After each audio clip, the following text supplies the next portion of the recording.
Hello बच्चों, let's read the question. The question is the Balmer series of the hydrogen atom can be observed. जो hydrogen atom की जो बामर series होती है वो कब ऑब्जर्व होती है वो आपको बताना है। तो जो हम बात करते हैं कि बोर मॉडल ने जो हाइड्रोजन एटम का जो स्पेक्ट्रम दिया था उस स्पेक्ट्रम में वो स्पेक्ट्रम कुछ इस तरह का था कि जैसे ये मेरा n इक्वल्स टू क्या है 1 है जो कि मेरा क्या है ग्राउंड स्टेट है। ठीक है, ग्राउंड स्टेट। फिर क्या बनाया उसने n इक्वल्स टू 2 बनाया जो कि फर्स्ट स्टेट हो गई आपकी, फर्स्ट एक्साइटेड स्टेट जिसको बोलते हैं आप।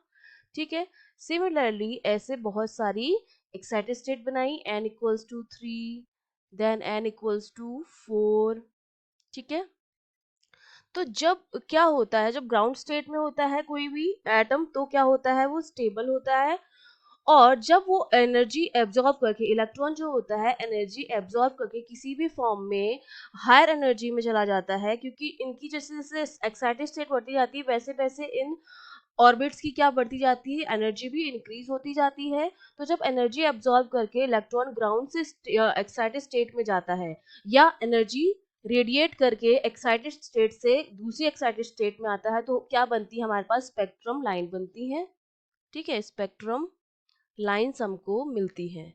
तो जब हम बात करें बामर सीरीज की, तो जब भी इलेक्ट्रॉन जो होता है वो जंप करता है हायर एनर्जी लेवल से फर्स्ट एनर्जी लेवल में, जैसे 4 से फर्स्ट में आया या 3 से फर्स्ट में आया, या यहाँ पर फर्दर एक और अगर लाइन थी n इक्वल्स टू 4 और 5, सॉरी इट इज 5, या 5 से 2 में आया, तो ये सारी जो स्पेक्ट्रम लाइंस बनेंगी वो किसकी बनेंगी, बामर की बनेगी। मतलब अगर हमारा इलेक्ट्रॉन जो है वो हायर एनर्जी लेवल से फर्स्ट एनर्जी लेवल में आ रहा है, फर्स्ट एक्साइटेड स्टेट से आ रहा है, दूसरी एक्साइटेड स्टेट से फर्स्ट एक्साइटेड स्टेट में आ रहा है, तो जो स्पेक्ट्रम ऑफ लाइट होती है उसको हम बोलते हैं बामर सीरीज। ठीक है, तो इसका मतलब जो हमारा बी ऑप्शन है वो ऑप्शन हमारा क्या हो जाएगा, बिल्कुल करेक्ट हो जाएगा। That if we measure the frequencies of light emitted due to transition between excited state and the first excited state, बाकी एक्साइटेड स्टेट और फर्स्ट एक्साइटेड स्टेट के बीच में जो ट्रांजिशन होता है, लाइट इमिट होती है, उसकी वजह से जो हमें स्पेक्ट्रम लाइंस मिलती है वो हमारी बामर सीरीज होती है। बी ऑप्शन आपका क्या हो गया, बिल्कुल करेक्ट हो गया। ठीक है, तो ए और सी ऑप्शन तो गलत हो गए, क्योंकि सी में बोल रहा है कोई भी ट्रांजिशन हो तो उससे हमें बामर सीरीज नहीं मिलेगी, और ए में बोल रहा है एक्साइटेड एटम से क्या कहाँ आना चाहिए, ग्राउंड स्टेट में आना चाहिए, तो उससे हमें नहीं मिलेगी।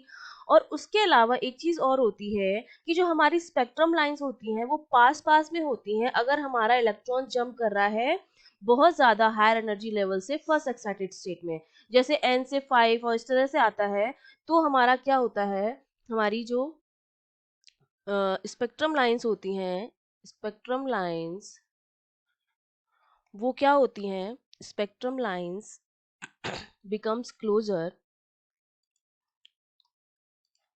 स्पेक्ट्रम लाइंस बिकम्स क्लोजर, ये पास पास में होंगी कब, जब हमारा इलेक्ट्रॉन जो आएगा, हमारा इलेक्ट्रॉन हाई एनर्जी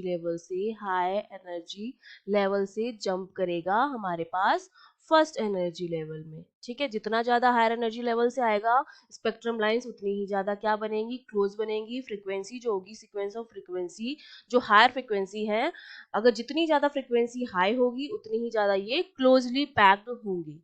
ठीक है, तो इसका मतलब जो डी ऑप्शन है आपका वो भी बिल्कुल करेक्ट है। So we have two correct option, that is B and D. Okay, I hope you understood well, all the best.